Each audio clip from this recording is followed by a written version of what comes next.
los asesinos más reconocidos. Y en Colombia también hay otro asesino del cual no hemos hablado y que al regreso lo estaremos citando aquí en esta nueva edición de Intro Night Paranormal. Además, tendremos otros lugares de ese índice de maldad que el Dr. Stone ha creado para identificar cuál es el verdadero nombre de la perversidad de estos asesinos. Están escuchando los 40 Principales Colombia. Mauricio Calvo y José Miguel Sánchez en esta edición de Intro Night Paranormal. Ya regresamos.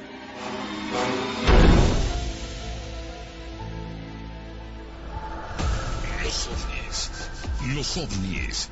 El término objeto volador no identificado, más conocido por ovni, se refiere al avistamiento de un objeto, real o aparente, cuyo origen sigue siendo un gran misterio. El término platillo volador se popularizó en 1947 por error, luego de que el 24 de junio de ese año, el piloto civil norteamericano Kenneth Arnold vio mientras volaba una formación de 9 artefactos muy extraños cerca de Mount Rainier, en el estado de Washington, Estados Unidos. Arnold declaró a la prensa que estos objetos revolaban como un platillo lanzado a través del agua. Los periódicos lo interpretaron mal y lo citaron incorrectamente, diciendo que el piloto había visto naves en forma de platillos que volaban. Los ovnis.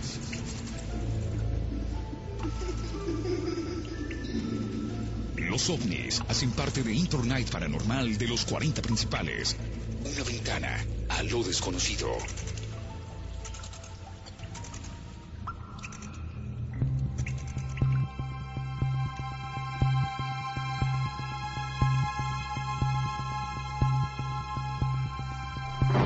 Noche Paranormal. Están escuchando los 40 Principales Colombia. Mauricio Calvo, quien les habla, José Miguel Sánchez, abriendo una ventana a lo desconocido, a lo sobrenatural, a los fenómenos inexplicables y también, en la edición de hoy, entrando en la mente de muchos criminales, mentes criminales, índice de maldad, verdaderos personajes que han sido perversos y que se han enmarcado en la historia no a manera grata, sino de la peor manera. O sea, por reconocerse que son verdaderos monstruos. Hemos hablado de qué asesinos en serio hasta el momento, Mauro.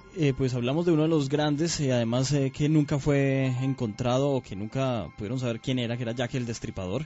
Después hablamos de Charles Manson y por último hemos hablado del monstruo de los Andes, que era un asesino colombiano, yo creo de los primeros. Además, yo quedé muy impactado porque pues desde el año 1998 que las autoridades en Ecuador lo deportan a Colombia, él escapa y desde eso no se sabe nada más de él, que es lo más grave. Eso no lo sabía yo, me tomó por sorpresa. Nos puede estar escuchando. Sí, podría ser uno de los tantos. Hoy estamos hablando de mentes criminales, índice de maldad. Y antes de entrar a hablar de otro de los monstruos más temidos en Colombia, voy a los lugares número 7 hasta el 11 del índice de maldad, una escala que ha creado un gran psicólogo, el doctor Stone, y que relata, luego de estudiar a diferentes mentes criminales que han sido historia y han hecho leyenda dentro de estos mitos y dentro de estas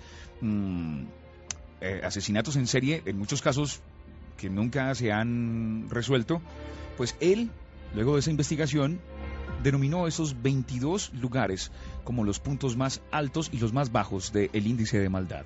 En el lugar número 7 están aquellos asesinos altamente narcisistas, con cierta tendencia psicótica, que asesinan a gente cercana a él. Los celos es un motivo común en este caso. Es el lugar número 7. En el lugar número 8 son aquellas personas que no presentan psicopatías, pero que asesinan cuando no pueden controlar su rabia ante alguna situación. Esta también es otra de las causas más grandes de asesinatos en Colombia. Esa intolerancia. De eso iba a hablar, de la intolerancia que hay en nuestro país, de aquellas cosas que mucha gente no soporta. Aquí asesinan gente hasta por una empanada, como vimos esta semana a esta periodista que golpearon en Bogotá por una empanada. Por una empanada. ¿Qué tal el caso de los futbolistas? El caso de Escobar, sí, que en el año 1990, estaba hablando de Andrés Escobar, el futbolista, sí, que por haber cometido un autogol, haber propiciado un autogol, sí, en un mundial, cuando llegó a Colombia lo asesinaron. Hay muchas señales de intolerancia en nuestro país, muchas muertes por celos, muchas muertes pasionales, muchas muertes simplemente por también los efectos del alcohol en alguna fiesta, en alguna reunión, Sí. y eso hace parte de esta escala de maldad que el doctor Stone ha reflejado. En el lugar número 7, aquellos asesinos altamente narcisistas que no presentan una tendencia psicópata o psicótica, pero que asesinan a gente muy cercana por un motivo común o por alguna estupidez. ¿Qué cosa? Y por la rabia. En el lugar número 9, amantes celosos con tendencias psicópatas. Mucha atención, niñas, mucha atención, jóvenes, que hay muchas personas que se parecen normales y que pueden llegar a cometer suicidio o pueden llegar a cometer un asesinato por situaciones pasionales. Es muy tenaz. Lugar número 10, aquellos que asesinan a personas que estorban por alguna acción, por algún ejemplo, algunos testigos. Estos son los típicos egocéntricos, no psicóticos. Cuando alguien ha presenciado algún o sabe alguna información y que es peligroso para la otra persona, pues también son asesinos. Creo que cabría aquí en Colombia también, ¿no? Aquellas personas que pues dicen algo o presencian algo y... Se vivió mucho en la década de los 80s, bajo el terror de Pablo Escobar, que asesinó a muchísimos políticos, que puso el precio a la cabeza de muchísimos policías. Sí. Recordemos que pagaba $1 millón por policía asesinado. Y se desató un síndrome de terror en Colombia en la década de los 80s, que actualmente lo está viviendo México. Sí, lo de México es muy complicado. Lo que se está viviendo es que se han encontrado, digamos, Ciudad de Juárez, que es uno de los lugares más violentos que ha registrado derechos humanos, donde se asesinan en promedio se puede decir unas 10, 15 personas diarias, que es algo alto. Además, digamos, hace poco hubo una fiesta, recuerdo, ahí en la frontera con Estados Unidos, y llegaron ciertos personajes y mataron a todos. Pocos quedaron vivos. Tenaz. Lo que se está viviendo en México es verdaderamente aterrador.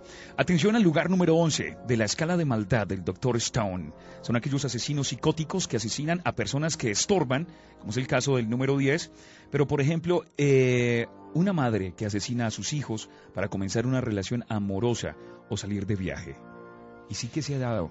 Recordemos el caso de un sujeto en el año, creo que fue el año 2008, que asesinó a su propio hijo, mandó a asesinar a su propio hijo, y recordemos el show que montó en los medios de comunicación, en los canales de televisión, en los canales de radio, diciendo que habían secuestrado a su hijo y que por favor lo devolvieran. Días después, el niño... ¿Fue cerca de Bogotá? Sí, cerca, en Soacha, Bogotá. Y días después el niño apareció muerto en una bolsa. Luego confesó que él mismo había mandado asesinar a su propio hijo.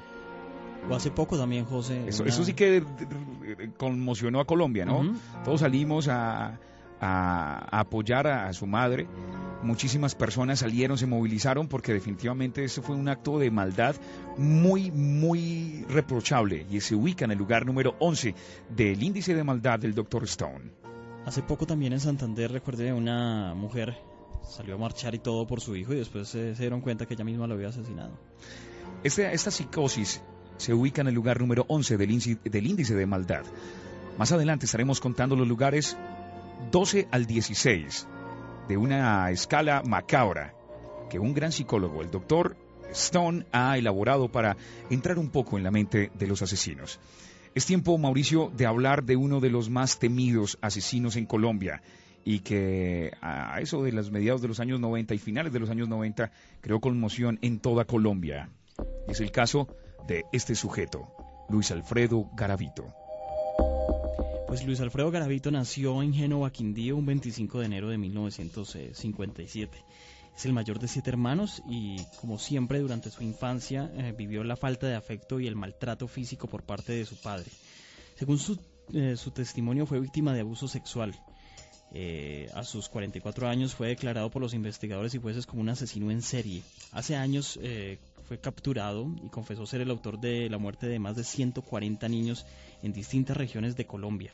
Pero a la fecha la Fiscalía lo investiga por el homicidio de 172 niños en su paso por 59 municipios del país.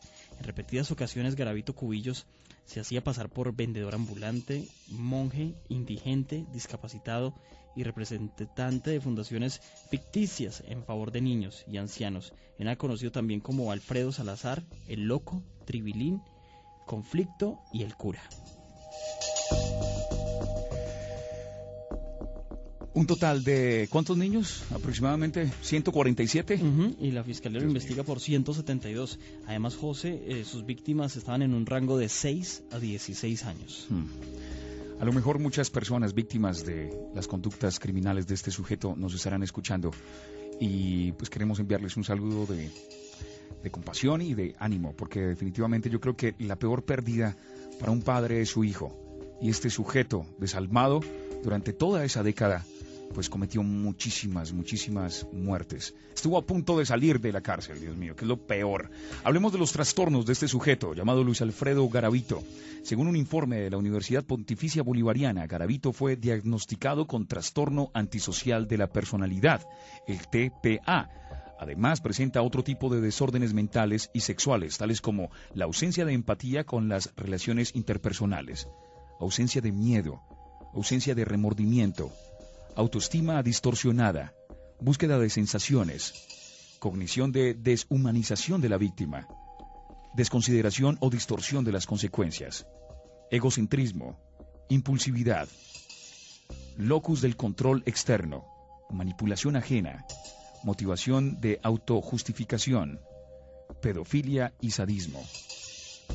Definitivamente es uno de los casos pues más extremos dentro de la psicología de los psicópatas, ¿no, Mauro? Además que fue azotó durante mucho tiempo a Colombia, y digamos en Colombia no se tiene como lo que se tiene en Estados Unidos, que se pueden meter una investigación muy profunda. Por eso yo creo que esto llegó a ser uno de los asesinos en serie con más víctimas de la década de los 90. Es que 176 niños es una cantidad impresionante. Bueno, afortunadamente este sujeto fue capturado. El 22 de abril de 1999, miembros de la Policía Nacional capturaron en Villavicencio a Luis Alfredo Garavito Cubillos, en momentos que intentaba agredir sexualmente a un menor. Su plena identificación se logró mediante el cotejo dactiloscópico. Fue capturado por un agente de policía llamado Babativa, de apellido Babativa. Un abrazo para su familia. No sabe el gran beneficio que le hizo a la patria. Gracias a las pruebas recogidas por la Fiscalía y su posterior confesión, se estableció que Garavito Cubillos es responsable no solo de la muerte de un menor de Tunja, sino también del homicidio de 3 niños de Génova y de otros 172 crímenes cometidos contra menores en 11 departamentos del país. Todo esto entre el año 1992 y 1998. Vamos a hablar ahora acerca de esa entrevista concedida a Guillermo Prieto, La Rota, más conocido como Pirri, presentador de un programa colombiano transmitido por un canal muy reconocido, el canal RCN, que el 11 de junio del 2006 pues lo entrevistó. Luis Alfredo Garavito negó haber violado a sus víctimas. En este momento, bajo el trabajo periodístico, dicho asesino aseguraba que había cometido los crímenes por supuestas órdenes del demonio, y aseguraba que se había rehabilitado. Tras convertirse en un miembro de la iglesia pentecostal, evidenciaba igualmente los esfuerzos que ha hecho por salir libre cuanto antes, e incluso aspira algún día a tener una curul en el Congreso Nacional. Todo esto se vio mientras realizaba la entrevista por parte de Pirri, donde este tipo definitivamente argumenta todos los fenómenos psicóticos que enumeramos ahora. Es que es una gran cantidad de desórdenes o trastornos mentales que tiene Luis Alfredo Garavito, y que pues lo llevaron a hacer tanto daño a tantas familias en Colombia, porque es mire, sumando todos los crímenes que este personaje cometió, su condena sumaría más de 1000 años de cárcel, pero la pena máxima aquí en Colombia es de 60 años. Y por colaborar en la recuperación de los cuerpos y por buena conducta, pues se le disminuiría la condena de 12 a 16 años. Que fue lo que prendió las alarmas en toda Colombia con respecto a que este tipo estaba a punto de salir de la cárcel por cuestiones 100% del Código Penal en Colombia. Pues en este momento, afortunadamente se logró detener esto. El mismo fiscal habló, en su momento habló acerca de este caso y dijo que pondría todas las herramientas para que este personaje se quedara en la cárcel. Otro asesino, otro gran asesino que conmocionó no solamente a Colombia sino a América Latina, está aquí haciendo parte de esta noche paranormal a través de los 40 principales. Hoy, hablando de mentes criminales, índice de maldad. Ya regresamos.